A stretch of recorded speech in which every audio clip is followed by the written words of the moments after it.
Hop. Bien, bonjour François, merci d'avoir accepté de répondre à cette interview suite au Focus Group 2 qui a été organisé en septembre par le SNVCO. Donc, je souhaitais à travers 3 questions revenir sur ton intervention. Ma première question concerne la grippe aviaire de décembre 2020, janvier 2021 et à quel prix cette crise a pu être gérée par les vétérinaires.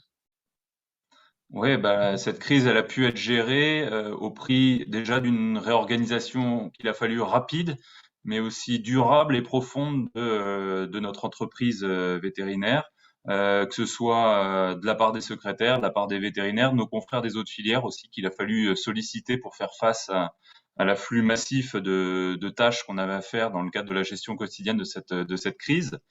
Il a fallu, une fois de plus, savoir faire preuve d'abnégation aussi, parce que 90% de notre quotidien en tant que vétérinaire volaille, bah, c'était dédié à la gestion de cette crise. On n'avait plus du tout de tâches, nos tâches habituelles hein, qui font le charme de notre métier habituellement, bah, disparaît complètement au prix bah, de la gestion de la crise, de tâches ingrates, répétitives qu'il faut faire dans l'urgence.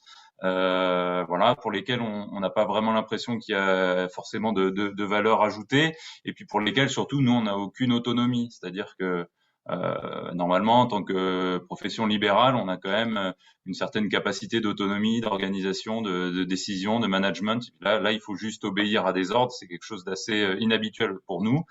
Et enfin et surtout, bah, le prix à payer, il était aussi économique, parce qu'on le voit, hein, les services de l'État mettent de moins en moins la main à la poche pour le financement de ces crises et se reposent de plus en plus sur des actes qui restent à la charge des opérateurs, donc des éleveurs, et ou de coopératives ou de groupements d'éleveurs, mais dans tous les cas, ce sont des entreprises qui sont mises à mal économiquement par la crise.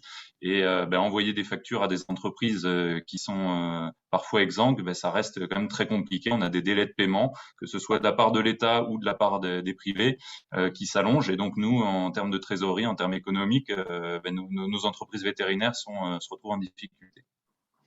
Du coup, par rapport au bilan de cette crise, quels sont, selon toi, les éléments qui inquiètent si des nouvelles crises de cette nature se produisent?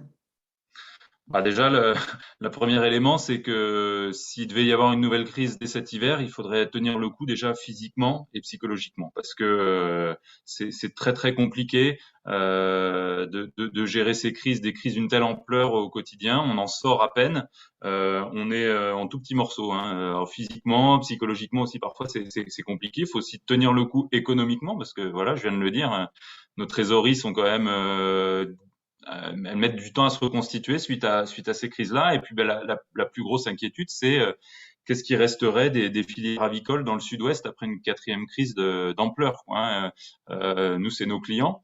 Qu'est-ce qu'il en resterait après? Ce serait quand même une grosse question. Donc, les inquiétudes, oui, elles sont de cet ordre-là. Et puis, ce qui nous stresse un peu, c'est que finalement, ce que les vétos peuvent faire pour essayer d'influer sur le cours des choses, ben, c'est quand même assez faible, qu'on a assez peu de prise et de pouvoir de décision et de latitude pour faire en sorte d'infléchir le cours des choses. Donc c'est quand même quelque chose d'assez stressant, parce qu'on a l'impression de ne pas avoir la main sur notre avenir.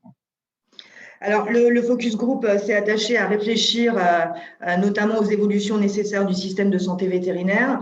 Quelles sont, selon toi, les forces sur lesquelles ce système de santé doit continuer à s'appuyer, mais aussi les évolutions urgentes qui sont attendues?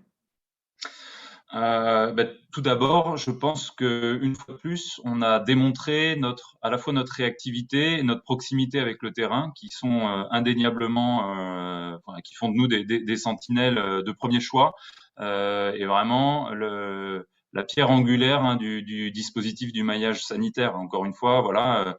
Dès les premiers signes d'alerte, les suspicions ont été déclarées. On s'est porté volontaire pour mettre la main à la pâte en termes de dépeuplement hein, de ces foyers index. Ça a été quelque chose de très important, et on voit bien que la stratégie des premières heures, hein, la gestion des tout premiers foyers, c'est quelque chose de vraiment crucial pour réussir ou ne pas réussir à remettre le couvercle sur la marmite, hein, si on peut employer cette image un peu prosaïque, mais qui dit bien ce qu'elle veut dire.